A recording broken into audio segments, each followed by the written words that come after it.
본 방송에서 제공하는 투자 정보는 투자 판단에 대한 조언입니다. 방송에서 제공하는 주식의 가치, 가격 상승 및 가격 하락에 대해서는 방송사에서 보장하지 않습니다.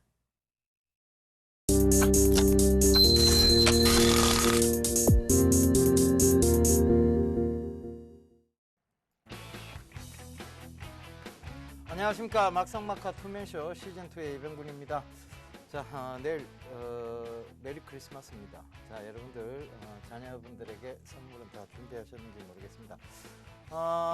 아직은 산타가 있다라고 믿는 우리 어린아이들에게 동심을 그대로 좀 살려주면서 좋은 선물로서 또 가족의 따뜻함을 전달해 주셨으면 좋겠습니다.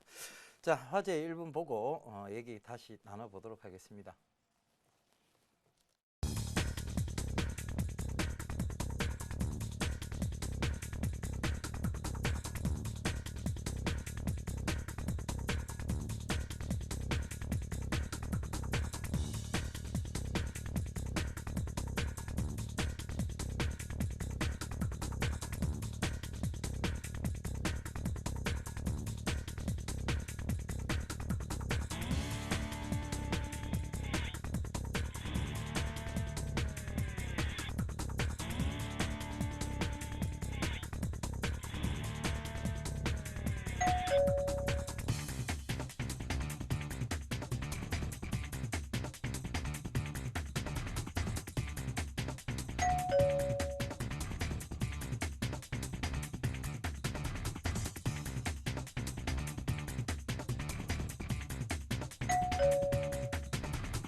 예, 외국인들의 선물입니까?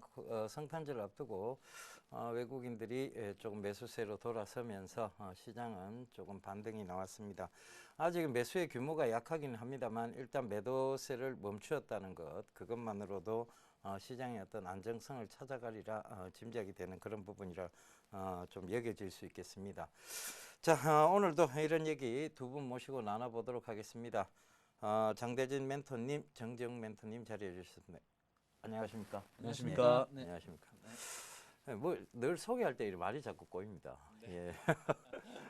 장대진 멘토님, 예. 산타 선물 준비하셨습니까? 그렇죠. 제 자녀가 이제 큰애가 10살입니다. 예, 10살.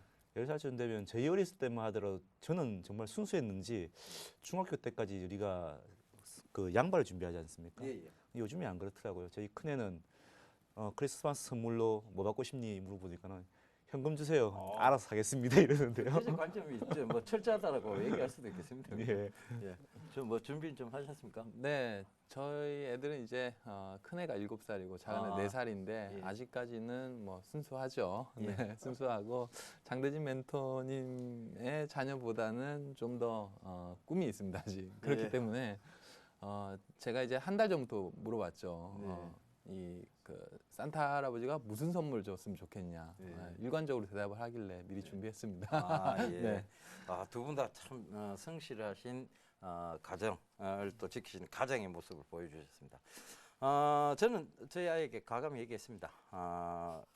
얘기하기를 네가 과연 진짜 산타에게 선물 받을 만큼 착한 일을 많이 했느냐를 먼저 물어보라고. 예, 우리 그렇지 못한 것으로 제가 결론을 내리고 선물을 안 하는 것으로 제가 마무리 짓도록 하겠습니다. 자, 오늘 시장 얘기, 웃으면서 시작했는데 웃을 수 있는 분위기입니다. 사실상 지금 외국인들도 좀 들어왔고요. 그 다음에 매도도 네. 이제 매도가 이제 끊어졌죠. 그러니까 계속 거래일수로 보면 계속해서 이어지던 외국인들의 매도세가 이제는 멈추었습니다. 자, 이런 부분만으로도 네. 어떤 시장을 좀 화답을 하는 분위기인데요. 오늘 좀 간략하게 얘기 좀 해주시죠. 그렇죠. 오늘 뭐 지수가 7포인트 정도 올랐고요. 전반적으로 이제 외국인 매도가 나오다가 매수로 돌아서면서 결국에는 이제 지수가 좀 올라가는 그런 모습을 보였는데요. 전반적으로 뭐 지수가 뭐 괜찮았죠. 그렇기 때문에 조금 더 뭐 기대를 할 수 있다라고 생각을 할 수가 있는데요. 그렇지만 지금 현재 시장을 보면은 어떤 느낌이 드냐고 하면은 지금 변동성이 좀 키워지고 있다라고 생각하시면 될 것 같습니다. 제가 한 가지 그 외국인들의 선물 옵션 그 포지션을 좀 분석해놓은 차트를 좀 보여드리겠는데요. 현재 화면에 나가고 있는 게 외국인들의 선물 옵션에 대한 어떤 포지션입니다. 이 포지션을 보시면은 이제 그 최근에 외국인들이 선물을 매수하고 있는 것 같지만은 전체적으로 콜을 매수하고 풋을 매수하면서 이 변동성을 크게 아래로 가든 위로 가든 크게만 가면은 크게 먹을 수 있는 그런 이제 포지션을 갖고 있단 말입니다. 그리고 이제 우리나라 그 지금 이제 종합주가 지수의 차트를 보면은 12월 들어서는 굉장히 변동성이 커지고 있죠.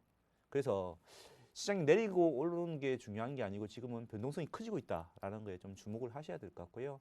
그래서 그만큼 이제 그 발 빠르게 대응해야 되는 그런 시장이 아닌가라는 그런 생각이 들고 있고요. 전반적으로 이제 문제가 됐던 일들은 좀 이제 희석되는 그런 이제 국면들에 있죠. 뭐 얼마 전까지 루블화가 굉장히 이제 가치가 급락을 했다가 다시 좀 진정화되는 그런 국면에 있고요. 유가도 마찬가지로 55달러까지 WTI 가격으로 55달러까지 내려갔다가 지금 좀 반등하는 그런 국면에 있고요. 그래서 점진적으로 이제 그런 문제들이 희석화되는 과정에 있는데 여기서 이제 어떻게 보면 이제 옆으로 횡보를 하면서 그 문제는 좀 사라들겠지만은 탄력성은 좀 죽을 가능성이 있다는 거죠. 그리고 그에 대한 모멘텀이 좀 사라졌을 때, 뭐 진정되는 것이 사라졌을 때 다시 우리나라 시장에서의 어떤 변동성이 또 커지는 그런 모습이 나오지 않을까라는 생각이 듭니다.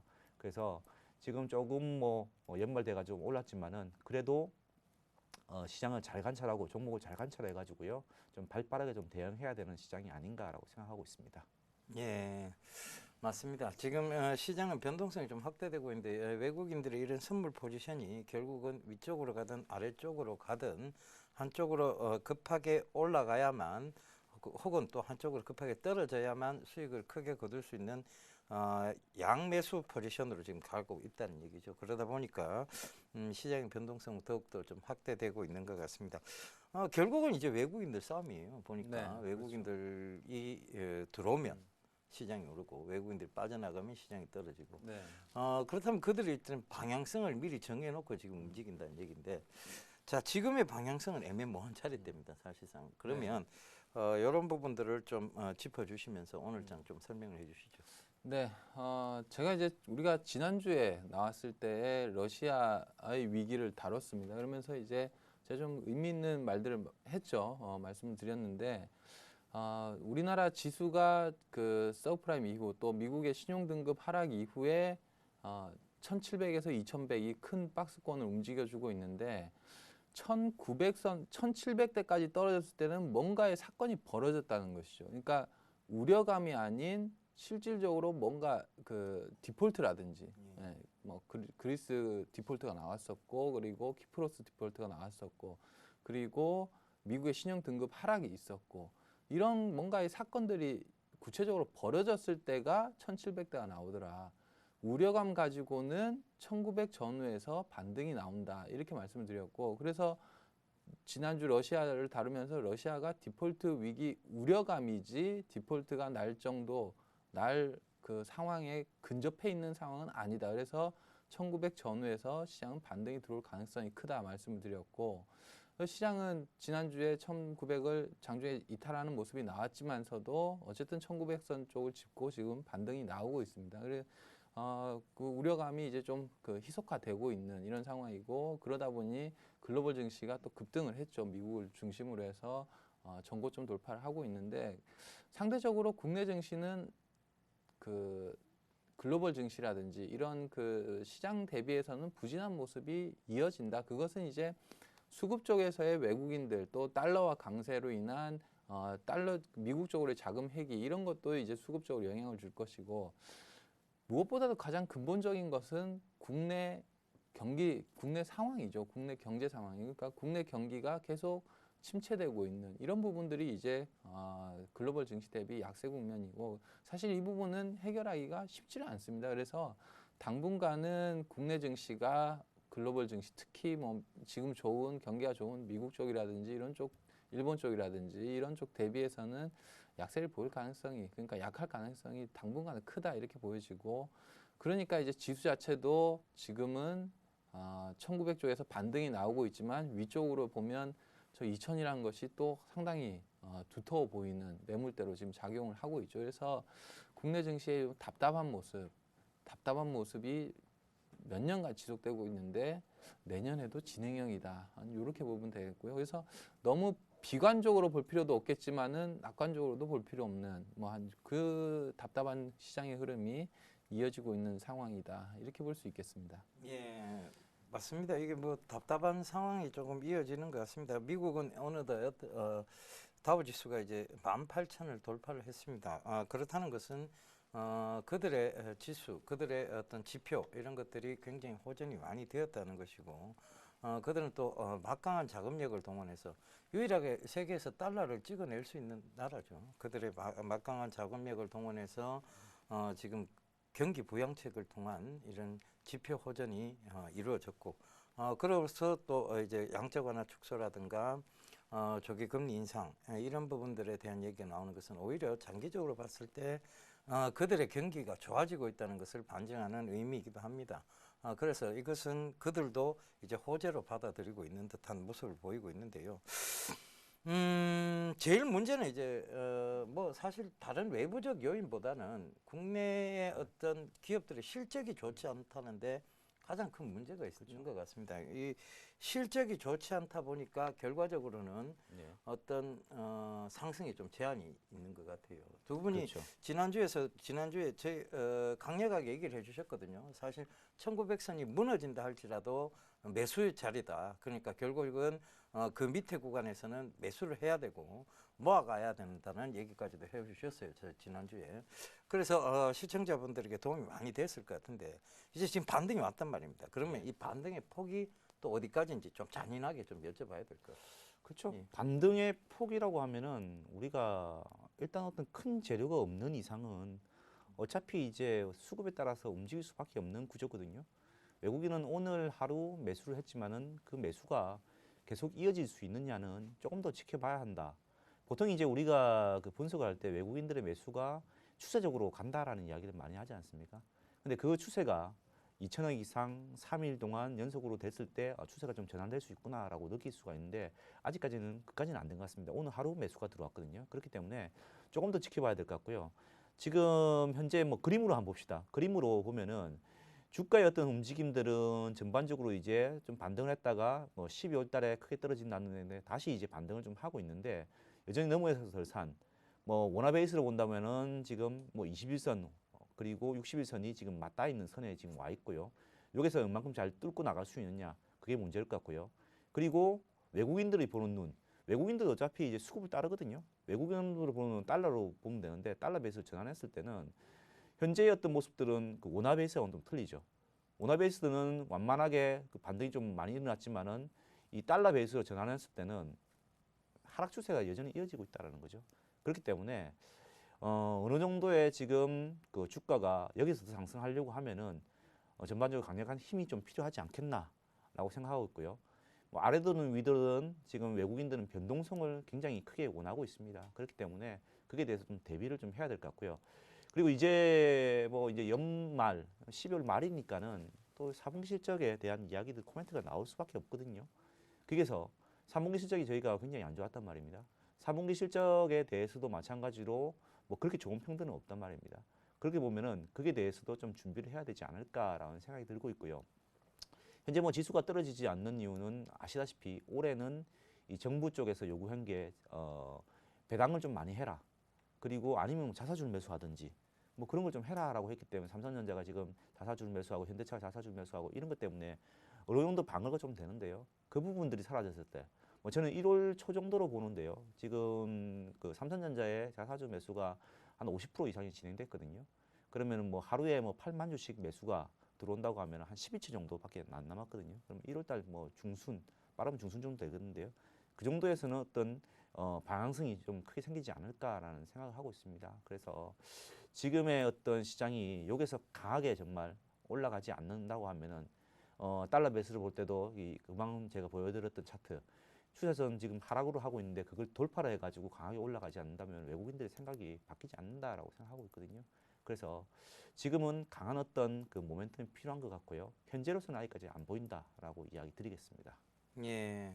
아직까지 방향성을 좀 논의하기는 좀 이르다. 이런 얘기를 해주셨어요. 그렇습니다. 예, 지금 구간에서 위로 갑자기 더 튈 만한 모멘텀, 즉 위로 이래 솟구칠 수 있는 모멘텀. 그러니까 장대진 멘토님께서 보여주셨던 그 차트상에서 어떤 심리적 저항대를 돌파할 만한 그런 모멘텀이 시장에서 사실 지금 부재해 보입니다. 그래서 조금 의문점이 좀 드는 부분이 분명히 있을 테고요. 그리고 또 밑으로 빠진다고 보기엔 더 이상 뭐 나빠질 게 있겠냐라는 약간의 조금 조소 섞인 낙관론이라고 얘기해야 되겠습니까? 그러니까 좀 뭐 그 정도 나빴으면 됐지 이런 식의 조소 섞인 낙관론이 좀 존재를 하는 것 같아요. 그래서 그런 양측 면에서 봤을 때는 시장이 여기서 어떤 정도 균형을 이루면서 어떤 다음 달까지 어떤 추세적으로의 어떤 전환 시도를 좀 할 것 같다.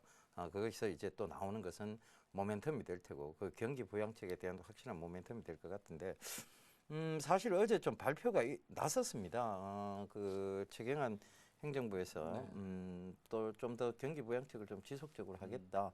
그리고 좀 더 대규모로 하겠다는 얘기를 했는데도 네. 시장은 아무런 화답이 없었어요. 그런데 지금 이제 좀 뒤늦게 화답을 하는 것 같기도 하고 아니면 아직은 정부의 이런 발표를 사실 주식시장이 믿지를 못하는 것 같습니다. 네. 예, 뭐 불신이 쌓일 만큼 쌓이는 상황인데 자 이런 부분들을 좀 짚어주시면서 얘기 좀 해주시죠. 예.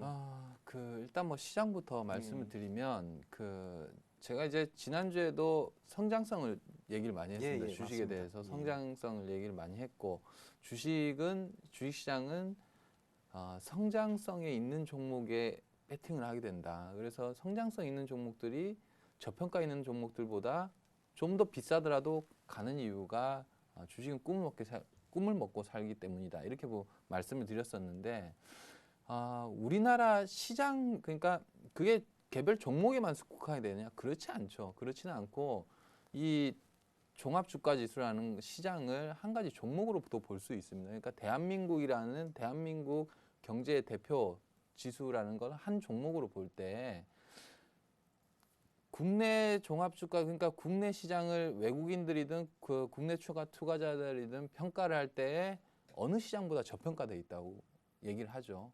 그리고 그 실질적인 지표들을 갖다 대봐도 정말 저평가되어 있습니다.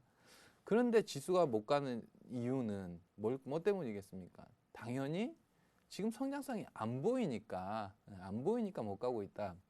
이렇게 볼 수 있는 것이고 과거 비단 종목들 그러니까 뭐 예를 들면 포스코라든지 아주 저평가된 종목들이 많지만 그 저평가된 종목들이 싸면 다 가야 되는 거 아닙니까? 가격이 다 올라가야 되는데 저평가 상태로 있다는 것들은 그만큼 모멘텀이 못 받쳐주니까 성장에 대한 모멘텀이 약하다 보니까 지수가 종목이 못 가는 것이고 그걸 지수로 대비해서 보면은 명확해지는 것이죠. 그래서 장대진 멘토님께서도 지금 이제 어닝 시즌 얘기를 했고요. 4분기 어닝 시즌이 뭐 그렇게 밝지는 않습니다. 그러니까 기업의 성장은 또 실적으로 보여주는 숫자로 보여주는 측면이 있어야지 이제 우리 투자가들도 확신을 갖게 될 텐데 그런 부분이 약하다 보니까 성장성에 의구심이 드는 것이고 그러다 보니까 지수 자체가 당분간은 상당히 싸긴 싸지만은 싼 상태로 그냥 있는 이런 상황이 지속될 것이다. 당분간 뭐 이렇게 보여지고 그것이 이제 변할 때는 성장에 대한 확신 혹은 성장에 대한 뭔가의 이 새로운 뭔가의 이런 그 확신이 들 때 그런 모습이 보여질 때 이제 지수는 저평가 상태를 해소를 하면서 상당히 또 크게 움직일 수도 있는 위쪽으로. 근데 그건 분명히 전제가 되죠. 그러니까 이제 정부에서는 우리가 하는 것이 올해도 뭐 최경환 경제부총리가 할 수 있는 거 다 하겠다 뭐 이렇게 계속 하는 이유가 거기에 대한 이제 성장에 대한 모멘텀을 주어지기 위해서 하고 있는 것이죠. 그런데 불행히도 아직까지 성과를 나오고 있지 않고 오히려 그런 그 발언들이 이제 7월 달 쪽에서 이제 처음부터 강하게 나왔는데 6월, 7월 달에 그 기점에서 우리랑 가장 경쟁 관계에 많이 놓여 있는 일본 엔화가 또 급하게 빠져버렸습니다. 그러니까 이제 또 더욱더 대한민국의 경제 그 기업들에게는 더욱더 부담이 돼버린 것이죠. 성장에 대한 확신이 더욱더 줄어버리니까 투자가들이 더 위축이 돼버리는.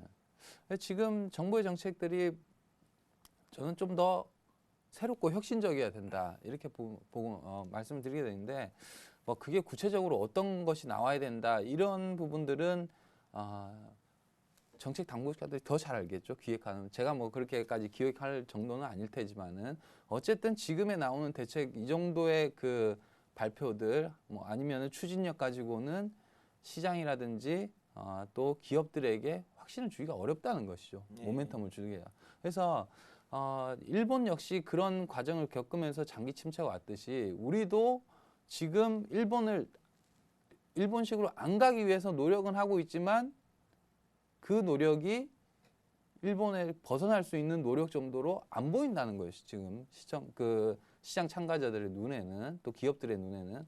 그래서 정부 정책 당국자들이 좀 더 참신하고 혁신적인 그런 대책들이 좀 나와야지 시장에서 이제 확신을 가질 수 있는 그런 대책들이 좀 더 필요하지 않겠나 하는 바람이고 판단이 듭니다. 네.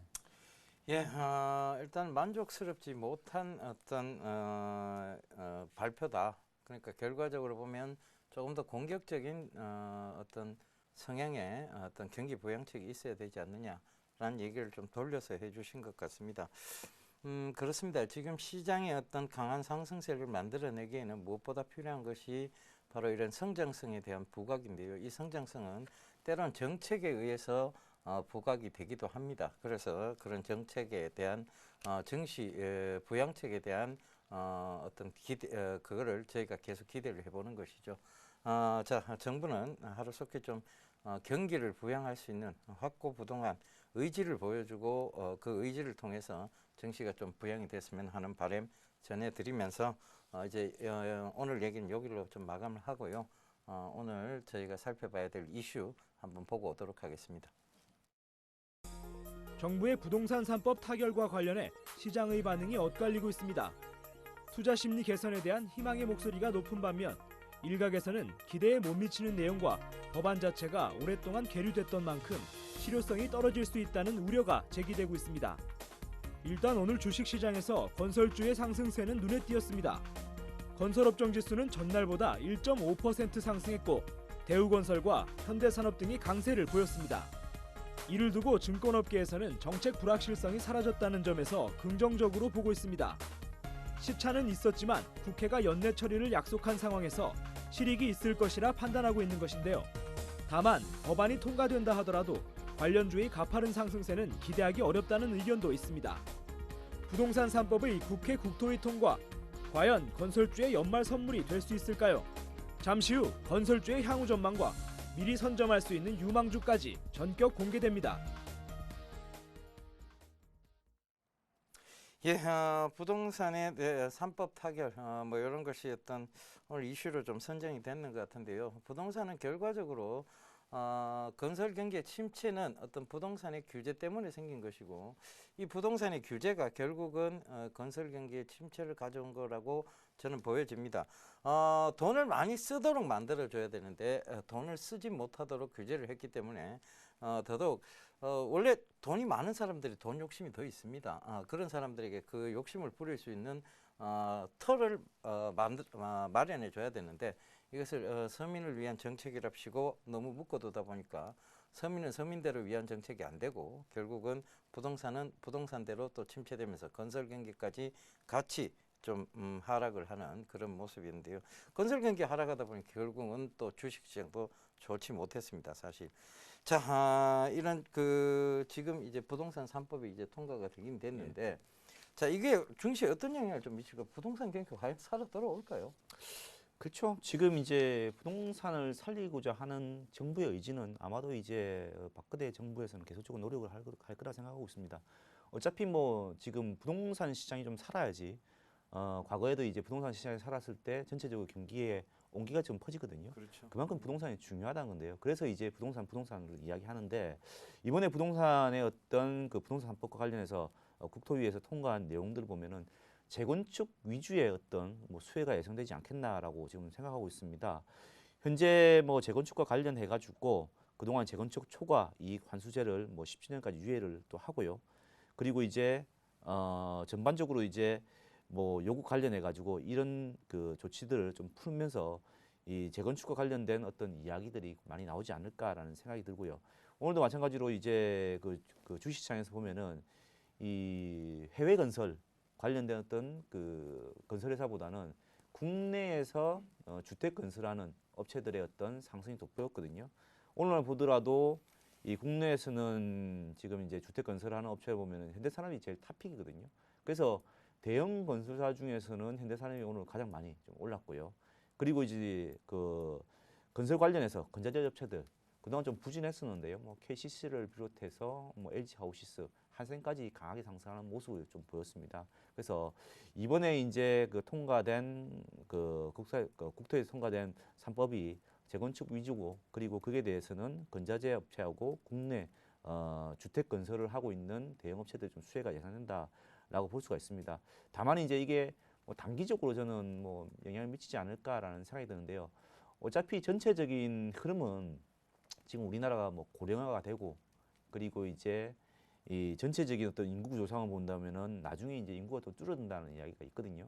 그런 거 봐서는 이제 긴 전망을 본다고 하면은 뭐 부동산 시장 자체가 경착륙보다는 연착륙을 하는 쪽으로 몰고 하기 위해서 이렇게 조치를 취한 거라 볼 수가 있고요.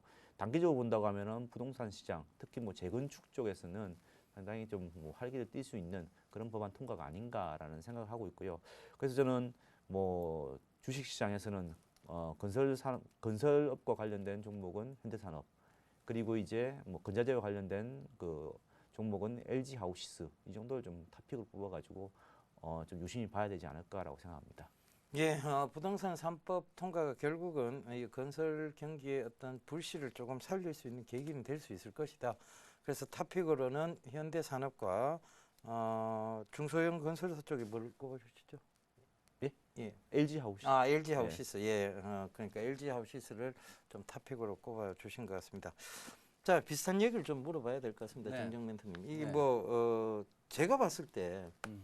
이게 정부의 정책이나 의지만으로는 조금 경기가 살아 들어오긴, 자, 부동산 활성화가 좀 이루어진다 보기는 좀 힘들 것 같거든요. 네. 그런데 지금 그나마 그래도 오늘 주가의 흐름을 보면 그나마 조금 살릴 수 있지는 않겠느냐 이런 생각도 좀 들게 만들었어요. 네. 사실은 이런 부분들을 좀 얘기를 좀 해주셔야 될 것 같아요. 그러니까 저는 이게 아직은 조금 미흡하다고 보여지거든요. 네.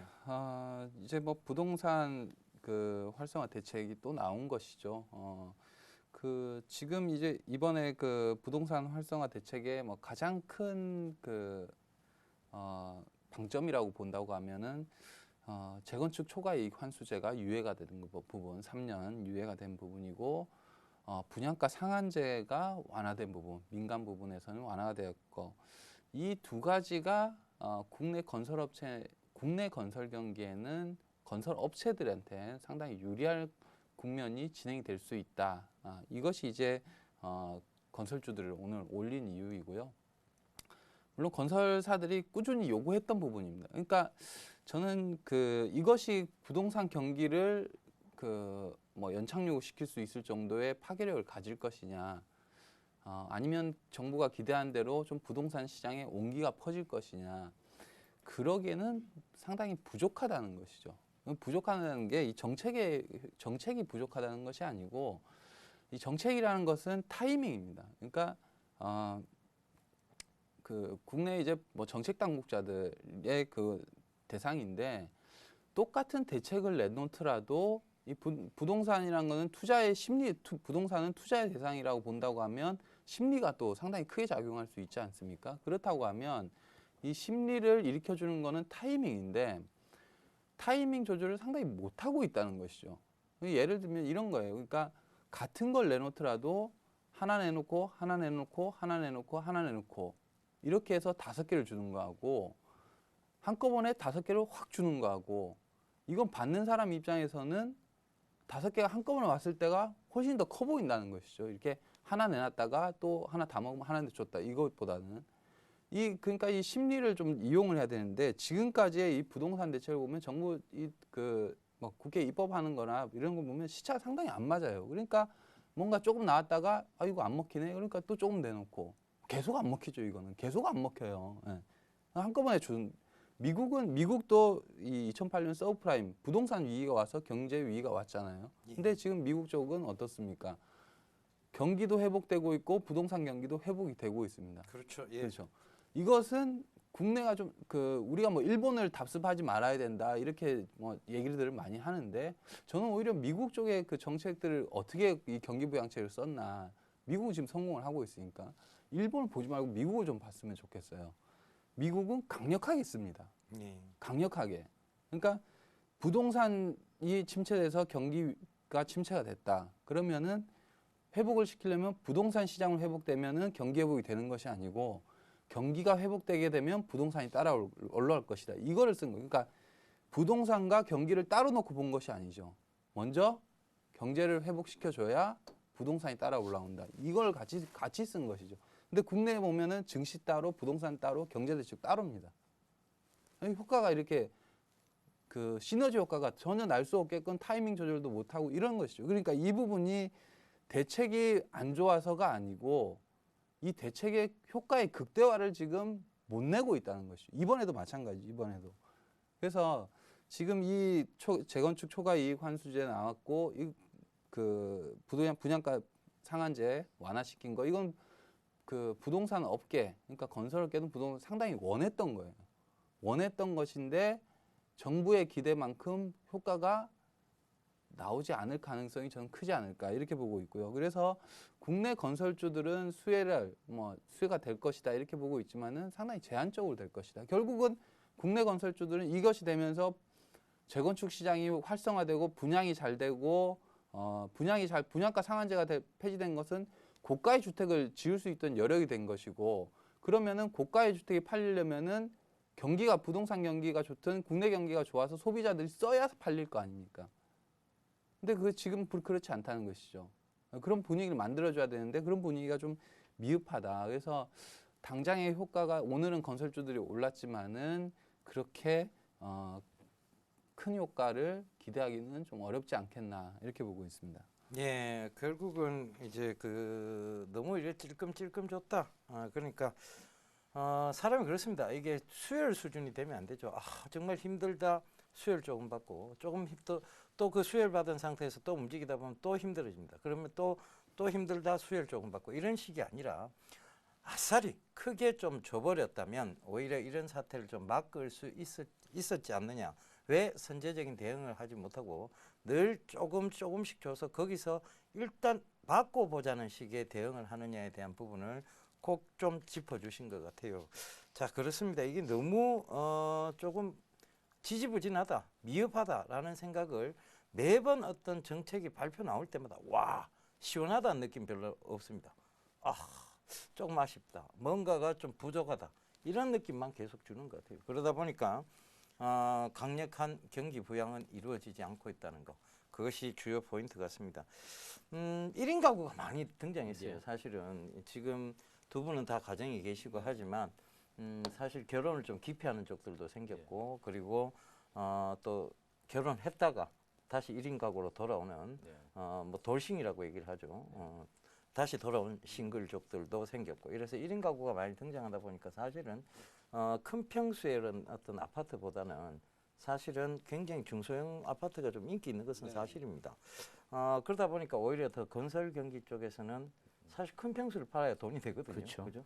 그런데 그게 안 되다 보니까 이런 어떤 가구 수의 변화, 그 다음에 이런 어떤 분위기 이런 것들도 건설 경기에 침체를 가져온 한 몫이기도 하거든요. 그리고 사실상 뭐 돈 있는 사람들이 부동산을 많이 사지 서민들이 부동산을 사는 건 아니지 않습니까? 그죠? 그런 돈 있는 사람들한테 너무 이게 드러나온 재산이 돼버리니까 오히려 또 매수를 꺼려 하는 것 같습니다. 자, 장대진 멘토님 잘 사시니까 부동산을 많이 가지고 계시죠. 자, 이런 부동산을 좀 더 활성화시키기 위한 대책, 이런 찔끔찔끔한 대책이 아니라 8.15도 내보고 다 해봤습니다만 안 됐습니다. 그죠? 조금 확고한 부동산 정책이 있다면 뭐가 있을까요? 그러게요. 근데 뭐 저는 부동산 시장 자체가 어떻게 보면 수요가 지금 많이 줄어들지 않습니까? 조금 전에 이야기했다시피 사실 이제 큰 평수가 필요하다고 하면은 가족 구성원들이 많아져야 되고 그렇죠. 결혼을 해가지고 애를 많이 낳고 그렇게 필요한데 지금 현재로서는 뭐 결혼 기피 현상이라든지 뭐 1인 가구들 뭐 그런 것들이 이제 많이 늘어나다 보니까는 사실 근본적인 어떤 문제들이 해결되고 있지 않거든요. 그래서 차라리 어떻게 보면은 이 뭐 결혼을 장려한다는 정책들 뭐 그런 정책들 쓰든지 그래서 이제 그 근본적으로 어떤 그 부동산 시장이 좀 활성화되게 할 수 있게 좀 해줘야 될 것 같고요.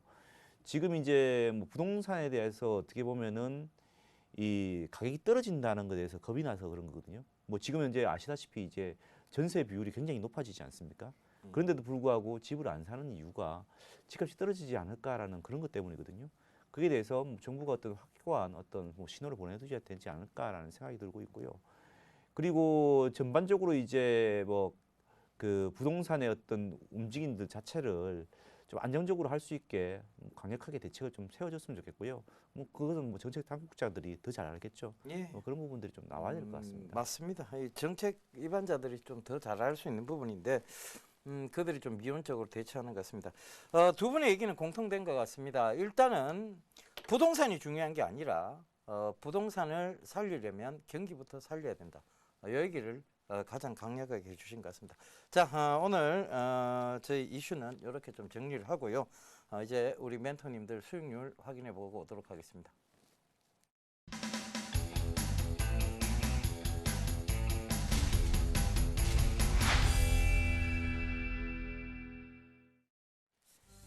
예, 12월 24일 수요일 크리스마스 이브죠. 막상막하 투맨쇼 시즌2 오늘의 출연자 포트폴리오 수익률 확인해 보겠습니다. 먼저 장대진 멘토님 포트폴리오입니다. 코라홀딩스가 오늘장 1.32% 상승 마감하면서 현재 포트에는 2.4%의 수익을 기록하고 있고요. 전 종목 보유 의견 주셨습니다. 아나페스하고 두 종목 있네요. 다음은 정재영 멘토님의 포트폴리오인데 현재 포트에는 총 두 종목이 편입되어 있습니다. SM과 게임빌인데요. SM이 오늘장 4.17% 상승 마감하면서 11.2%라는 높은 수익률을 기록하고 계십니다. 두 종목 다 보유 의견 주셨습니다.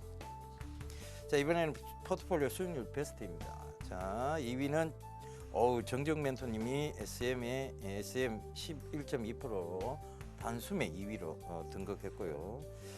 3위는 조민규 멘토가 한 단계 밀렸네요. 네페스가 9.2%입니다. 4위는 이정수 멘토의 시그네틱스가 새로 진입을 했고요. 4.2%로요. 5위는 조민규 멘토의 리노스가 3.2%로 새로 또 진입하는 모습입니다. 그렇다면 막상막하 투매쇼 시즌 오늘 장 수익률 베스트 1위 예, 조민규 멘토네요. 유닛 테스트가 16%로 1위를 기록하고 있습니다. 이번에 누적 수익률 베스트인데요. 조민규 멘토가 역시 1위입니다. 27%의 누적 수익률로 1위고 이정수 멘토가 그 뒤를 쫓아가고 있습니다. 16.2%. 3위가 정재웅 멘토님이시네요. 오늘 나와주신 6.2%로 그 뒤를 쫓아가고 계십니다. 이번에 명예의 전당인데요. 조민규 멘토의 유닛 테스트가 100% 확정 수익률로 여전히 명예의 전당에 우뚝 혼자 서 계십니다. 자, 내일장도 좀 기대를 해봐야 될 것 같습니다.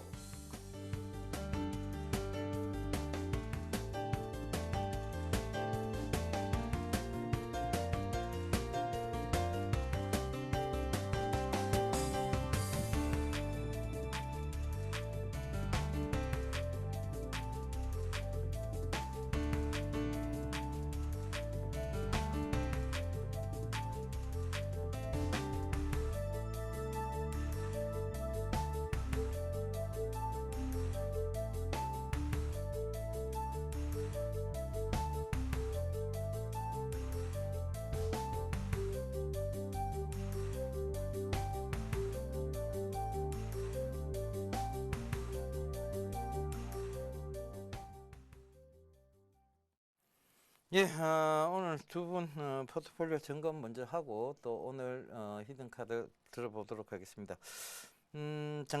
장대진 멘토님, 두 예. 종목 지금 있습니다. 아나페스하고 코라홀딩스인데요. 간략하게 좀 AS 좀 해주시죠. 그렇죠. 뭐 아직까지는 큰 뭐 시세 변동이 없는 것 같습니다. 뭐 아나페스도 그동안 뭐 시장이 폭락할 때 잘 견뎠거든요. 견딘 다음에 이제 그동안 상대적으로 많이 떨어지던 종목들이 올라오다 보니까는 아나페스가 조금 부진한 모습을 보이지만은 여전히 이제 뭐 추세는 상승 추세에 지금 머물고 있고요. 상승 추세 중에 있다라고 보시면 될 것 같습니다. 그래서 뭐 그대로 부유 의견을 드리겠고요. 코라홀딩스도 마찬가지입니다. 제가 이제 두 종목의 공통점을 이야기 드린다고 하면은 많이 떨어졌다가 바닥에서 올라와서 무릎에서 지금 제가 추천을 드리는 그런 종목들이거든요. 그렇기 때문에 아무래도 추세는 여전히 유지하고 있는 모습이고요. 코라홀딩스도 마찬가지로 이제 주가가 유지를 하고 있고요. 뭐 21선 여전히 지키고 있고요. 61선 지키고 있기 때문에 뭐 그대로 가져가시면 될 것 같습니다. 그래서 조금 천천히 가더라도 좀 더 지켜보자라고 이야기 드리겠습니다. 예, 슬로우 스타트다. 곧 빨리 갈 수 있을 것이다. 조금 더 지켜보시라 이런 얘기를 전해주셨습니다. 정재영 멘토님, SM 수익률 좋습니다. 역시 문화 콘텐츠 쪽에서 이런 좋은 수익률이 좀 나옵니다. 네. 자, SM하고 게임빌 두 종목인데 네. 게임빌이 조금 떨어졌어요. 네, 그렇습니다. 두 종목 에이스 좀 해주시죠. 네, 먼저 이제 SM부터 말씀드리면 SM 같은 경우 중국에 대한 성장, 내년도 또 중국 한중 FTA가 발효가 됩니다. 그래서 지금 국내 시장과 그리고 두 번째로 이제 큰 시장이 일본 시장이고 세 번째가 이제 중국 시장인데 일본 시장도 여전히 그 호응은 좋습니다만 엔저 현상 때문에 주가가 엔저 현상 때문에 좀 효과가 바래고 있죠.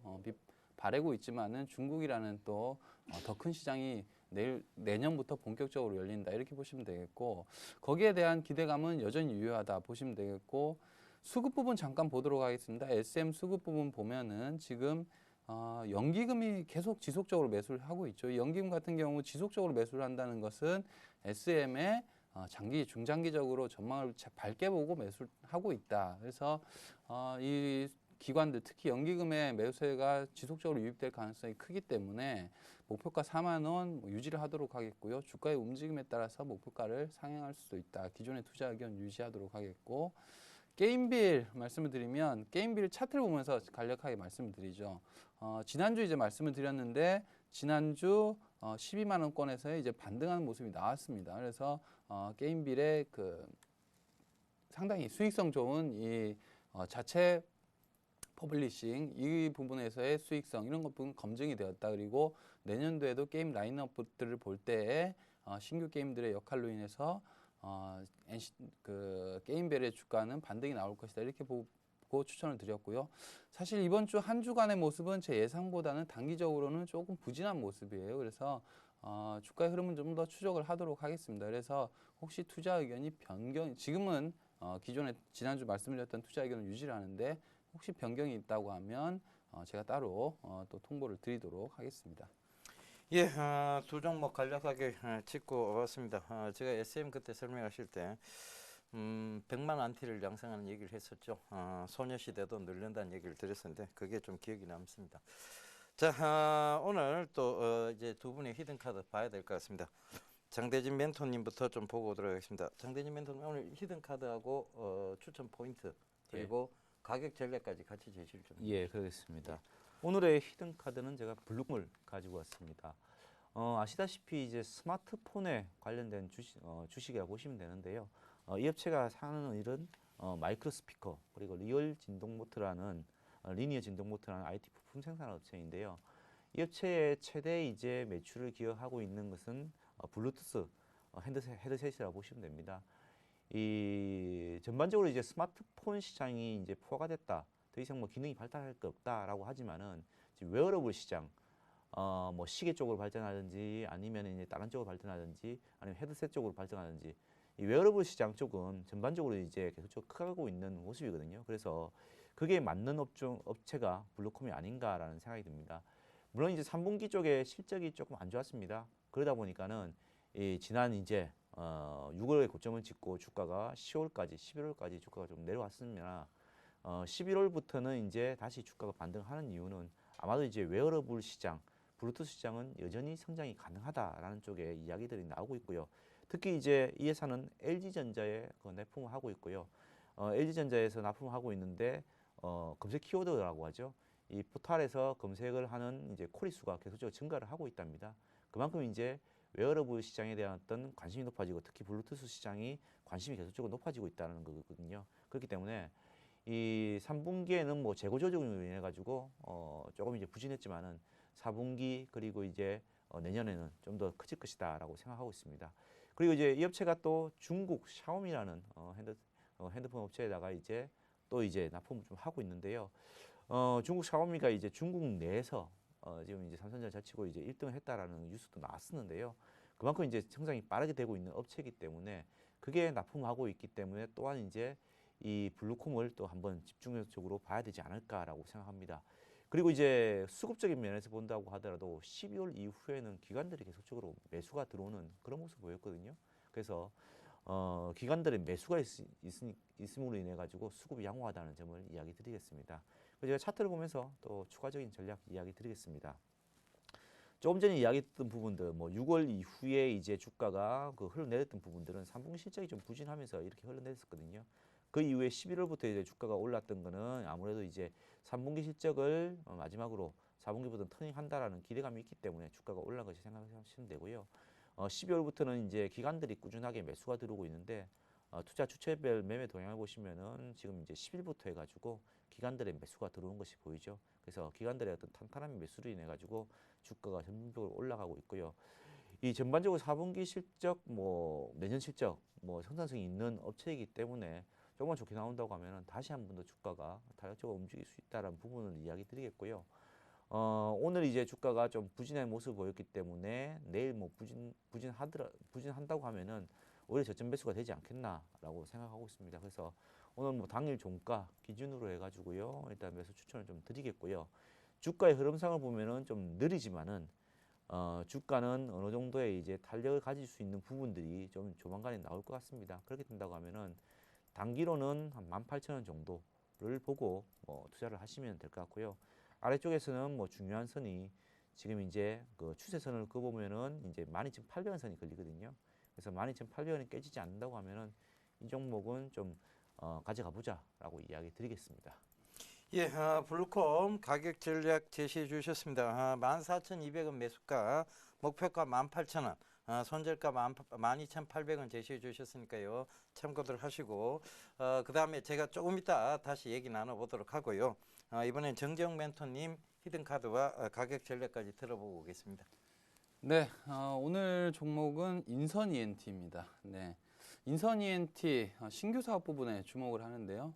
인선 ENT는 제가 기업도 몇 차례 올해 방문을 했던 기업입니다. 그래서 인선 ENT의 가장 큰 모멘텀이라고 할 수 있는 부분은 신규 사업 부분인 폐차 재활용 사업이죠. 자동차 폐차와 그리고 재활용을 하는 이런 인선 모터스에서 하는 그 신규 사업 부분인데 이 자동차 폐차를 하면 부품이 나오죠. 부품 부분을 재가공해서 부품은 따로 팔고 그리고 폐차 중에 폐차 상태가 양호한 것들은 다시 정비를 해서 중고차로 되파는 이런 사업을 하는데요. 이 자동차 제재주 산업 쪽에서의 성과가 기대된다. 이 제재주 산업을 그러니까 인선 모터스가 올 상반기까지 준비를 하고 하반기에 이제 본격적으로 영업에 돌입을 했습니다.